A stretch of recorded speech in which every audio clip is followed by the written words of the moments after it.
bersama Bapak Mama, dan tentunya yang berbagi adalah kita semua yang sampai dan saat ini Tuhan masih perkenankan untuk menjalani kehidupan setiap hari. Bapak Mama, ada keputusan majelis jamaat yang menegaskan bahwa kalau ada kedukaan tidak boleh lagi ada permainan yang tidak baik. Ada juga poin yang kedua, tidak boleh pada saat kedukaan itu melakukan jual beli. Itu penegasan majelis jamaat. Majelis jamaat mengharapkan supaya kehidupan jamaat itu berada dalam kehendak Tuhan. Tapi justru kita sebagai warga jemaat, ketika kita mendengarkan keputusan dan penetapan majelis jemaat, kita mengatakan kita ini dikekang terus, kita ini dijaga terus, tidak pernah diberi kesempatan untuk bebas melakukan sesuatu. Harus sebagai penatua dan diaken yang diberi tugas oleh Tuhan untuk mengembalakan domba Tuhan, mereka harus sampaikan, mereka harus mengatakan sesuatu bagi kehidupan jemaat. Entah jemaat mau dengar, entah jemaat mau ikut, silakan. Jadi demikian yang dialami Yeremia pada waktu ia dipercaya oleh Tuhan untuk membimbing, mengarahkan, mengantar bangsa Israel ke tanah Kanaan. Dalam perjalanan mereka ke tanah Kanaan, ada satu bangsa yang hendak atau yang tidak setuju dengan tindakan Tuhan melalui Yeremia. Mereka menghadang Yeremia. Mereka hendak membunuh Yeremia. Karena Yeremia menyampaikan, menegaskan kepada bangsa Israel supaya mereka tetap hidup dalam rencana Tuhan. Ketika bangsa Israel membangun patung emas, Tuhan marah kepada bangsa Israel. Dan karena itu bangsa Anatot tidak terima tindakan itu. Dan karena itu sekali lagi Bapak Mama, kita mendengar dalam pembacaan tadi bahwa Yeremia diancam supaya dia dibunuh sehingga namanya tidak lagi disebut. Upaya dari bangsa-bangsa Anatot untuk bahwa mereka tidak terima kalau mereka ditegur, kalau mereka dinasihati, kalau mereka diarahkan. Mereka tidak setuju, mereka tidak mau ditegur, mereka tidak mau mendengarkan nasihat dan teguran dari orang yang berjabatan itu. Karena itu sekali lagi Pak Mama, saya firman Tuhan menegaskan bahwa orang Anatot harus berusaha untuk mencabut nyawa dari Yeremia. Itulah sikap manusia. Ketika dia ditegur, teguran itu malah dia tidak terima dengan baik. Kalau dia dinasihati, justru dia anggap nasihat itu sebagai hambatan untuk melakukan sesuatu yang jahat. Itulah karakter manusia. Karakter manusia. Bukan saja bangsa Israel waktu itu, tapi hari ini juga. Itulah sikap kita sebagai manusia. Apakah sikap bangsa Israel? Apa sikap Yeremia ketika dia mendengar, ketika dia tahu bahwa ada rencana jahat dari orang-orang Anatot, Kita mendengar di ayatnya yang ke-20, itu Yeremia menyatakan kerendahan dirinya di hadapan Tuhan dengan mengatakan, "Kuserahkan perkaraku kepadamu ya Tuhan." Jadi dia serahkan pergumulan itu kepada Tuhan melalui doa yang sungguh.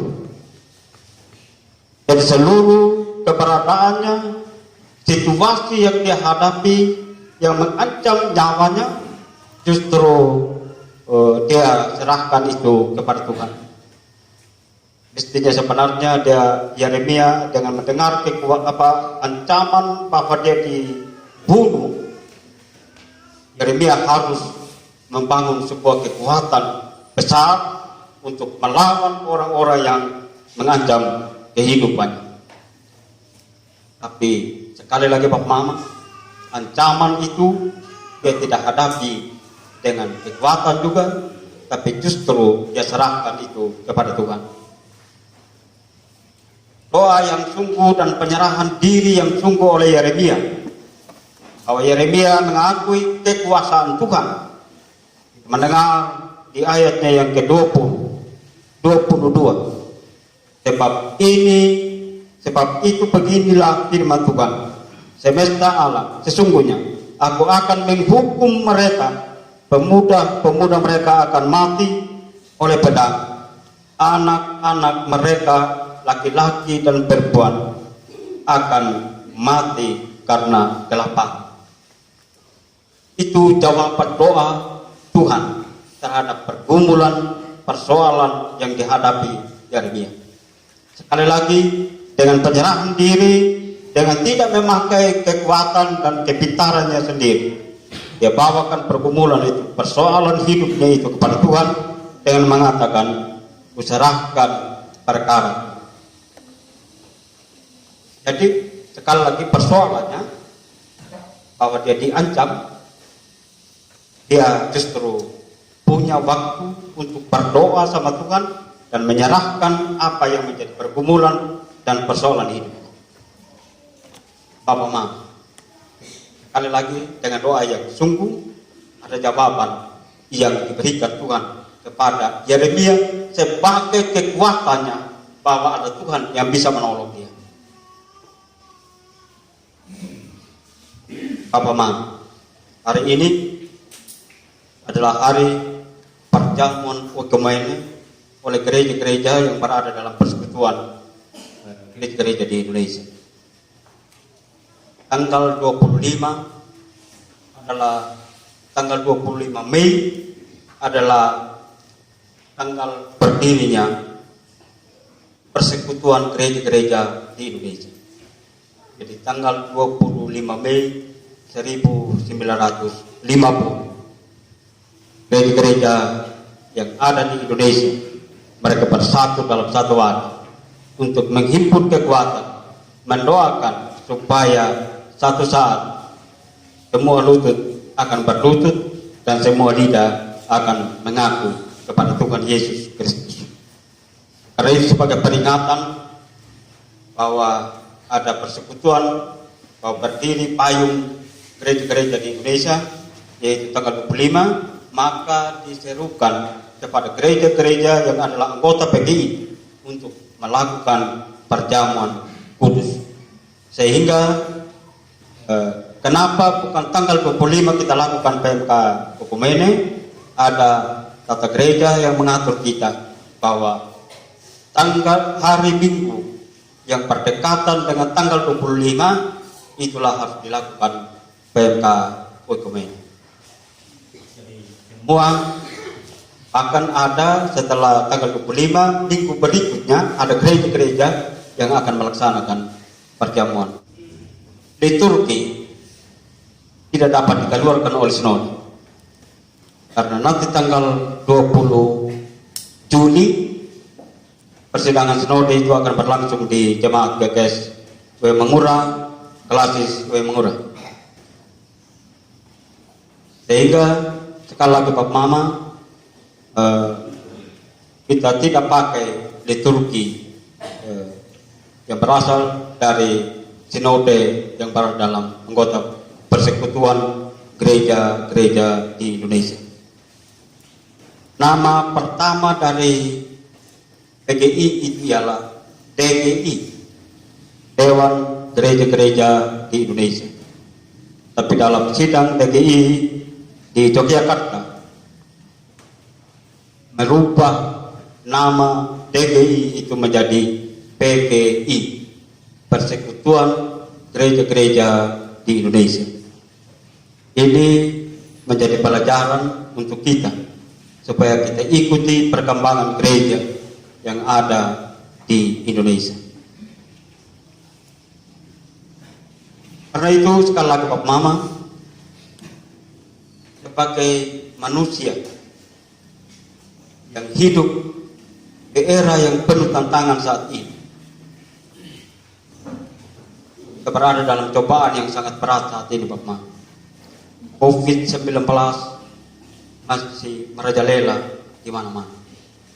Dan karena itu ditegaskan kembali oleh protokol kesehatan supaya cuci tangan, menjaga jarak, dan pakai masker.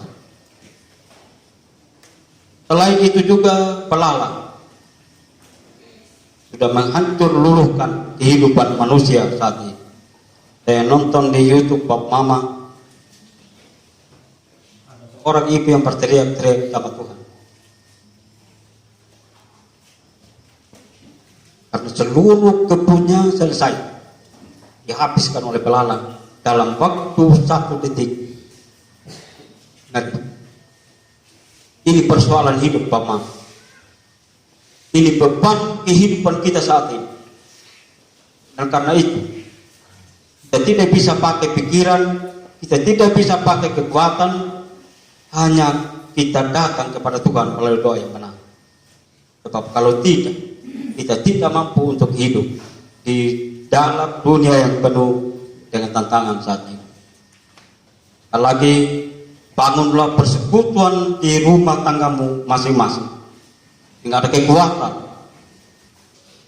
supaya dalam rumah tangga ini bisa mencerminkan nilai-nilai yang baik. Orang tua diberi tugas dan tanggung jawab.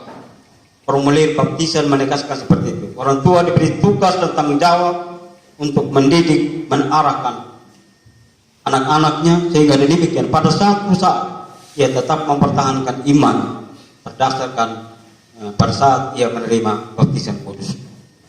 Orang tua jangan main-main sekarang ini. Orang tua jangan main-main. Apa? Sekali lagi kita hidup di era Facebook. Apa namanya? Hidup yang modern. Dulu itu orang tua bahkan saya di sekolah di Kota Bula, jalan kaki dari Rara sampai di Kota Bula. Mbak Maida mau ke rumah, jalan kaki lagi dari Kota Bula sampai di Rara. Sekarang tidak. Bikin di WC saja yang tidak perlu pakai motor. Mana? Waktu kuinan kita pakai bandara, gay motor lah kawan. Nebina ini HP pegang, apalagi kalau semua dalam satu rumah tangga itu punya HP, masing-masing dia sibuk di diri sendiri. Masih sibuk dengan diri sendiri. Tidak boleh lagi sana sini. Bagus juga memang mengendalikan kenakalan di luar rumah. Tapi HP juga bisa membawa malapetaka, karena di situ engkau akan lihat semua, akan nampak semua. Itu juga sebuah tantangan Bapak Mama.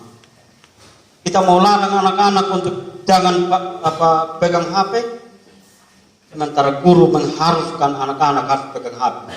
Kenapa harus? Karena mereka harus melihat internet. Soal-soal, pelajaran, ada semua di situ. Karena itu kita tidak bisa mengatakan jangan pegang HP. Dulu kami itu, Evan waktu masih SMA, kita larang pegang HP. Karena aku masih manual begitu. Jadi masih dengar guru dia ngomong, tulis kalau rajin tulis begitu. Karena tidak bisa Bapak, harus mereka pegang hati. Tinggal bagaimana mama mengarahkan anak-anak itu sehingga mereka benar-benar bagaimana kodowe mata kuliah, bagaimana betul mata kuliah. Jangan lagi yang lain begitu. Baik Bapak, pertama dalam kita menghadapi tantangan dan cobaan, jangan hadapilah dengan kekuatan, tapi hadapilah dengan doa yang sungguh kepada Tuhan. Maka Tuhan akan membebaskanmu dari pergumulan dan persoalan hidup. Tidak ada jalan lain sekarang ini Bapak, kecuali kita mendekatkan diri kepada Tuhan. Tidak ada jalan lain, sekali lagi, kecuali kepada Tuhan. Beri jawaban pasti bagi kehidupan kita. Tuhan Yesus memberkati firman-Nya dan memberkati kita semua.